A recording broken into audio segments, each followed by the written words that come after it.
बिस्मिल्लाहिर्रहमानिर्रहीम। मैं हूं अदील हामिद और आज हम लोग थोड़ा सा सीखेंगे कि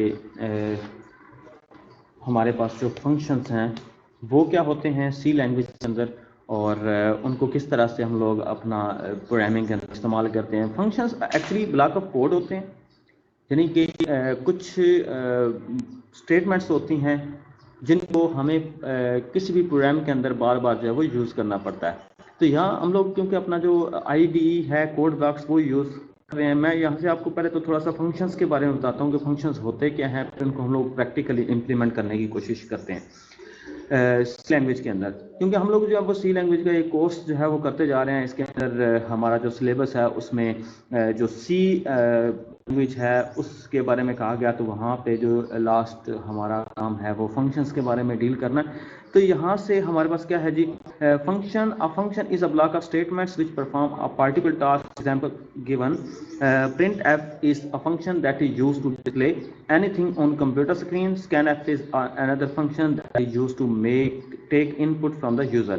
यानी कि हमारे पास फंक्शन क्या होते हैं, वो ब्लॉक ऑफ स्टेटमेंट्स होते हैं जो कोई भी पार्टिकुलर काम करते हैं। दो तरह के फंक्शंस होते हैं जी, बिल्ट इन फंक्शन होता है और दूसरा यूजर डिफाइंड फंक्शन होता है। बिल्ट इन फंक्शन वो होते हैं जैसे printf या scanf, हम लोगों ने बात की है कि ये वो फंक्शंस होते हैं जो जो लैंग्वेज बनाने वाला था, यानी कि सी लैंग्वेज जिन्होंने बनाई है उन्होंने फंक्शन बना के इसके अंदर हमें दे दिए हुए हैं और उनको हम लोग कॉल करते हैं उनके नेम को यूज़ करते हुए। तो ऐसे फंक्शंस को कहते हैं बिल्ट इन फंक्शंस। और कुछ ऐसे फंक्शंस होते हैं जो हम अपनी मर्जी अपनी चॉइस के लिए जो है वो बनाते हैं। जैसे कि हमें area of a circle find out करना हो तो हम एक सर्कल का एरिया जो है वो फाइंड आउट करने के लिए एक फंक्शन बना लेते हैं। जब हमें किसी भी area of a circle find out करने की जरूरत हो तो हम क्या करेंगे, उस फंक्शन को उसके जो नेम है उससे कॉल कर लेंगे। तो यहाँ से बात करते हैं कि सिग्नेचर ऑफ अ फंक्शन। ये बड़ी इंपॉर्टेंट सी बात समझी जाती है कि a function is a block of statement that gets some input and provides some output. Input of a function are called parameters of the function and output of the function is called its return value. अच्छा, जब भी हम लोग कोई function बनाते हैं तो बनाने के लिए हम उसके क्या करते हैं, हम उसका सिग्नेचर बनाते हैं कि उसकी जो रिटर्न टाइप होती है कि किस तरह के रिटर्न वैल्यू हमें आएगी। मतलब फंक्शन जब एग्जीक्यूट करेगा तो उसका आंसर जो है वो किस तरह का होगा, क्या इंटीजर टाइप का होगा, स्ट्रिंग टाइप का होगा, या आंसर है उसकी डेटा टाइप क्या होगी, वो हम देते हैं उसे। फिर उसके बाद फंक्शन का नेम देते हैं जिसे हम फंक्शन आइडेंटिफायर कहते हैं। फिर उसके बाद ब्रैकेट के अंदर फंक्शन की पहचान करनी तो ब्रैकेट्स लिखी होती हैं उसके साथ, तो ब्रैकेट्स के अंदर हम उसके जो आर्ग्यूमेंट्स हैं वो पास करते हैं, यानी कि पैरामीटर्स जो हैं वो लिखे जाते हैं। तो ये data types of the function parameters आते हैं इसके अंदर। तो यहाँ से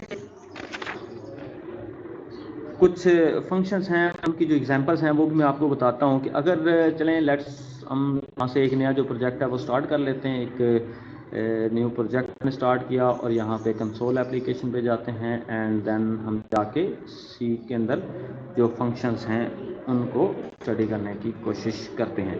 तो मैं फंक्शन नेम दे दिया और यहाँ पे जाके हम फिनिश कर देते हैं और रिसोर्सेज में जाते हैं। यहाँ पे ये हमारे पास फंक्शन है एक दिया हुआ, इसके आगे ना ये जो पैरेंथेसिस लगी हुई हैं ये शो करती हैं कि ये एक फंक्शन है। और ये क्या होता है, स्क्रीन पर कुछ भी हमें आउटपुट दिखाने के लिए होता है। जैसे अगर मैं इसको कंपाइल और रन करता हूँ तो ऐसे हाल में मेरे पास जो आंसर है वो आ जाएगा। ये देखिए हेलो वर्ल्ड जो है वो मेरे पास आंसर आ गया हुआ है। इस फंक्शन ने क्या किया, हमें रिटर्न किया हेलो वर्ल्ड। मतलब ये मैं आपको बताता हूँ कि ये जो मेन है वो जाते खुद एक फंक्शन है, क्योंकि इसके आगे देखें ये ब्रैकेट्स लगी हैं और इसकी बॉडी क्या है, इन करली ब्रैकेट्स के अंदर इसकी ये बॉडी है। अच्छा, इसके अंदर हमारे पास क्या है, इसके अंदर हमारे पास ये printf एक फंक्शन है जो कि हमें स्क्रीन के ऊपर हमें जवाब देता है। और ये जो इंट हमें आई है डेटा टाइप, ये एक्चुअली ये जो रिटर्न वैल्यू है 0, ये हमें रिटर्न करवा रहा है। यहाँ से 0 रिटर्न हो रहा है, यानी कि हमें जो मेन है वो एग्जीक्यूट करने के बाद एट द एंड हमें क्या मिले, हमें 0 मिले। तो ये तो वैसे थोड़ा सा इस फंक्शन की एक ब्रॉड सी टाइप है। अगर मैं इस कोई और फंक्शन जो है वो बनाने की कोशिश करता हूँ और फिर आपको मैं शो करूँगा कि किस तरह से हम लोग फंक्शन हैं वो बनाते हैं और उनको इस्तेमाल करते हैं। तो यहाँ पे हम एग्जांपल्स जो हैं वो लेते हैं कि हमारे पास कौन कौन सी एग्जांपल है। यहाँ से हम ले लेते हैं एक वैल्यू जो है उसको, चलें लेट्स सी, ये हमारे पास मेन है क्योंकि हम जानते हैं कि एक मेन फंक्शन होता है वही एक्चुअली सारा का सारा प्रोग्राम होता है, इसके अंदर जो भी वैल्यू होती है वही एग्जीक्यूशन होती है। तो हम क्या करते हैं, हम यहाँ से वॉइड, अगर हमें जो है वो करवाना हो आउटपुट, उसके लिए हम क्या लेते हैं, डेटा टाइप वॉइड ले लेते हैं। और हम क्या करते हैं, यहाँ से इंट हम वेरिएबल ले रहे हैं। आपको इसको एक्सप्लेन करता हूँ बाद में। हमारे पास 2 वेरिएबल और यहाँ पे सम है, ये आ गया। अब हम क्या करते हैं, स्कैन एफ यूज़ करते हैं और आपको पता है कि ये फंक्शन होता है, इसको हम डबल कोट्स के अंदर हम करते ही हैं कि परसेंट डी, और इसी को हम लोग क्या कर लेते हैं, यानी कि परसेंट डी, और आगे डालते हैं कॉमा और आगे लगाते हैं एम्परसेंड n1, यानी कि n1 की वैल्यू लेनी है, फिर हमने एम्परसेंड n2 की वैल्यू लेनी है, और फिर हमने क्या कर देना इसको। तो उसके बाद हम लोगों ने क्या करना जी, सम इक्वल टू, हम कर रहे हैं जी ऐड, और ब्रैकेट के अंदर हमने क्या किया, n1, n2, और हमने इसको टर्मिनेट कर दिया। अब फिर हम लिखते हैं प्रिंट एफ, अब डबल कोट्स के अंदर लिखते हैं सम इज परसेंट डी। आपने परेशान नहीं होना, मैं ये सारी चीज़ें आपके सामने एक्सप्लेन करता हूँ। एंड सम हो गया, और इधर मैं जाके इसको लगाता हूँ ये। अच्छा, यहाँ पे जाके मैं क्या करता हूँ, मैं एक जो हम लोग ने ऐड नाम का जो फंक्शन था वो बनाया है, और उसके अंदर हमने 2 वैल्यूज़, मतलब यहाँ से लेट्स सपोज मैं x,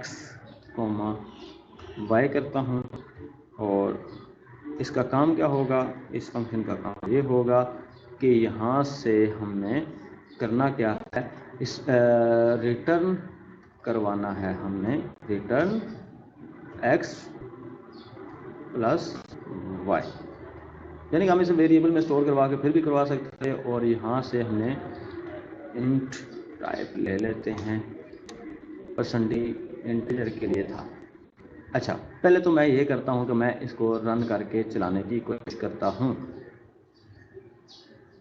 तो मैं लेता हूँ 2, मैं लेता हूँ 3, 2 और सम इज़ 4,